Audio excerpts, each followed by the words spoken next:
اعوذ باللہ السمیع العلیم من الشیطان الرجیم۔ اللہ پاک سورۃ الحدید میں آیت نمبر 22 میں فرماتا ہے ما اصاب من مصیبت فی الارض ولا فی انفسکم الا فیہا کتاب من قبل۔ اللہ فرماتا ہے کہ تم پر جو مصیبتیں پہنچتی ہیں، جو تکلیفیں پہنچتی ہیں، وہ ہمارے پاس لوح محفوظ میں پہلے ہی سے درج ہیں، لکھی ہوئی ہیں، تمہاری کتاب میں لکھی ہوئی ہیں، تمہاری کتاب ہمارے پاس محفوظ ہے۔ جب دنیا میں بچہ آتا ہے، دنیا میں آنے سے لے کر مرنے تک، اس کی موت تک، اللہ فرماتا ہے تمہارے ہر ایک فعل افعال کی، ہر مصیبت کی، ہر خوشی کی، سب کچھ ہمارے پاس لوح محفوظ میں پہلے لکھا ہوتا ہے۔ اب بندے پر کوئی ایسا بندہ نہیں ہے، انبیاء کرام سے لے کر حضرت آدم علیہ السلام سے لے کر حضور نبی آخر الزمان صلی اللہ علیہ وسلم سے لے کر ائمہ کرام تک، اہل بیت تک یا صحابہ تک، کوئی ایسا ہے جس پر مصیبت نہ آئی ہو، آزمائشیں نہ آئی ہوں، سب پر آئی ہیں۔ اللہ فرماتا ہے وہ ہمارے پاس پہلے سے ہی محفوظ ہے، وہ ہمارے پاس پہلے ہی سے لکھی ہوئی ہے، تم پر جو مصیبتیں آتی ہیں۔ اب اس میں اللہ فرما رہا ہے، اللہ مصیبت کا اللہ ذکر کر رہا ہے، اللہ فرما رہا ہے مصیبت من مصیبت، کہ تم پر جو مصیبتیں آتی ہیں۔ اب سب سے بڑی کیا مصیبت ہوتی ہے؟ اللہ کسی کو اولاد دے کے واپس لے لیتا ہے، اس سے بڑی تو کوئی مصیبت ہے ہی نہیں۔ باقی جو دنیا کے مال والی ہیں وہ تو مصیبتیں اتنی بڑی تو نہیں ہیں۔ اب اللہ فرماتا ہے وہ ہماری طرف سے آتی ہیں، اب وہ ہمارے پاس پہلے ہی سے محفوظ لکھی ہوئی ہیں۔ اب ہم تھوڑا سا آگے چلتے ہیں سورۃ التغابن، اس میں اللہ فرماتا ہے ما اصاب من مصیبت الا باذن اللہ، ما اصاب من مصیبت الا باذن اللہ۔ ہر مصیبت، اللہ فرماتا ہے کہ ہر مصیبت الا باذن اللہ، ہر مصیبت ہمارے حکم ہی سے تم پر پہنچتی ہے، کہ ہر مصیبت ہمارے حکم سے، الا باذن اللہ، اللہ فرماتا ہے میرے حکم سے تم پر مصیبت آتی ہے، جو بھی آتی ہے، خواہ جو بھی ہے، خواہ جس قسم کی مرضی مصیبت ہے، وہ اللہ کے اذن کے بغیر نہیں آتی۔ اب اللہ اس میں خود فرما رہا ہے کہ تم پر جو مصیبت آتی ہے الا باذن اللہ، سورۃ التغابن میں اللہ فرماتا ہے کہ وہ مصیبت تم پر جو بھی آتی ہے وہ میرے حکم سے آتی ہے۔ اب بعض مصیبتیں بعض وجوہات کی بنا پر آتی ہیں، اور وہ وجوہات کیا ہوتی ہیں؟ وہ وجوہات وہ ہوتی ہیں کہ جو ہمارے ہاتھ سے ہمارے کیے ہوئے گناہ ہوتے ہیں، ہمارے ہاتھ سے ہمارے کیے ہوئے اعمال ہوتے ہیں۔ اب وہ آتی ہیں کہ وہ ہمارے ہاتھوں سے ہمارے کیے ہوئے وہ اعمال ہوتے ہیں، ہمارے ہاتھوں سے کیے ہوئے برے اعمال کی وجہ سے مصیبت بھی آتی ہے۔ اب لازمی یہ تو نہیں ہے نا کہ ہر مصیبت برے اعمال کی وجہ سے بھی آئے، نعوذ باللہ معاذ اللہ۔ انبیاء کرام پر کتنی مصیبتیں آئی ہیں، نعوذ باللہ مسم معاذ اللہ، کہ اب برے اعمال کرتے تھے؟ نہیں، وہ اللہ تعالیٰ کی آزمائش ہوتی تھی، ان کو آزمانے کے لیے ہوتی تھی۔ اب اللہ نے تو سب کو آزمایا ہے، اللہ نے تو حضرت حوا علیہ السلام کو آزمایا، اللہ نے تو حضرت آدم علیہ السلام کو آزمایا ہے۔ جب وہ آزمائش میں آپ کو بھی پتہ ہے اللہ نے ان کو زمین پر بھیج دیا تھا، وہ ایک آزمائش سے اللہ تعالیٰ نے ان کو روکا، لیکن وہ نہیں روکے، شیطان کے بہکاوے میں آگے ابلیس کے، تو اللہ نے ان کو زمین پہ بھیج دیا، وہ بھی ایک آزمائش تھی۔ تو ہم تھوڑا سا آگے چلتے ہیں، ہم آگے آ جاتے ہیں سورۃ الشعراء۔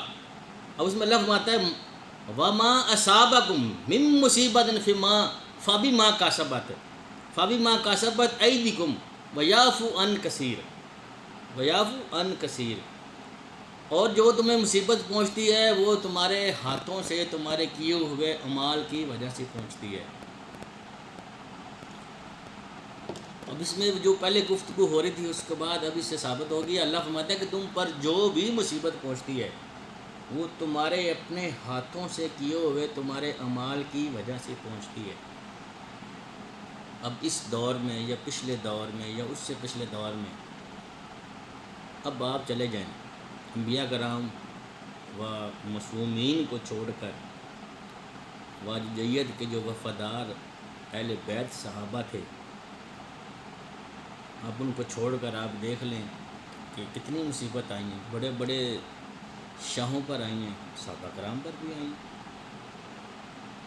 اور معصومین پر تو بہت زیادہ ہی مصیبتیں دنیا میں آئی ہیں، لیکن ان کی جو مصیبت تھی وہ اور تھی، وہ اللہ کی آزمائش تھی، اور دنیا کے رہتے قیامت تک وہ ایک مثال تھی جو اللہ تعالیٰ نے معصومین پر جو مصیبتیں، جو آزمائشیں بھیجا۔ دیکھیں کربلا میں مولا حسین پر کتنی بڑی مصیبت تھی، یا آل امیہ کے جو فالتو تھے ملعون لعنت اللہ علی الکاذبین جو بھی تھے، کوئی غیر مسلم نہیں تھے، وہ صحابہ کی اولادیں تھیں، وہ حافظ قرآن تھے، قاری قرآن تھے، ایسے شہید کرتے تھے، ساتھ میں نعرے لگاتے تھے کہ ہم نے عصر کی نماز پڑھنی، ہم نے مغرب کی نماز پڑھنی۔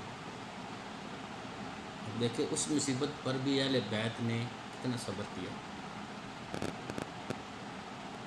تو زندگی مختصر سی ہے، شارٹ ہے، یہ فنا ہے، یہ دار فنا ہے۔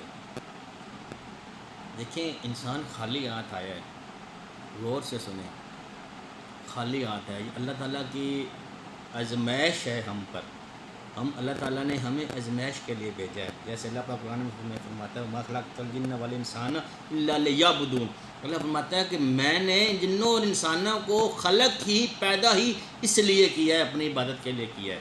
دیکھیں انسان خالی ہاتھ آیا، خالی ہاتھ جانا ہے، نہ کفن میں جیب ہے، نہ قبر میں الماری ہے۔ جو گھر والے ہوتے ہیں نا وہ تو یہ انگوٹھی بھی اتار لیتے ہیں۔ تو آپ یہ جو دار فنا ہے، یہ جو فانی دنیا ہے، اس میں رہ کر کروڑوں مال و زر، گاڑیاں، جائیداد، حرص و نفسی دوسرے کی ریس، ایک دوسرے کی کاپی، حرام حلال کو چھوڑ کر اس کے پیچھے لگ جانا، اس نے اتنا کمایا، اس کے پاس اتنا ہے، میرے پاس بھی اتنا ہو۔ اگر اس کے پاس اتنا ہے تو اس کے پاس امال بھی چیک کر لو، اس کے پاس امال کتنا کہ وہ کیا وہ نمازی ہے؟ آپ نے کبھی دیکھا اس کے گھر میں؟ کبھی آپ نے جائے نماز دیکھی ہے؟ اس کو دیکھا، گھر والوں کو دیکھا ہے آپ نے؟ آپ کو تو صرف اس کا مال نظر آتا ہے۔ یا کچھ ایسے مسلمان ہیں، وہ مومن نہیں ہے، وہ مسلمان ہیں، جیسے میری پہلی ویڈیو ہے وہ میں نے یوٹیوب پہ اپلوڈ کی ہے، ذاکر لطیف رضا 512 کے نام سے۔ اس میں وہ میں نے وہ مومن اور مسلمان اور مومن میں فرق کے حوالے سے وہ میں نے ویڈیو بنائی ہے۔ اس میں واضح ہے مسلمان ہونا اور بات ہے، مومن ہونا اور بات ہے، اور بخشش بھی مومن کی ہوگی۔ بھئی مسلمان ہونا کون سا مشکل ہے؟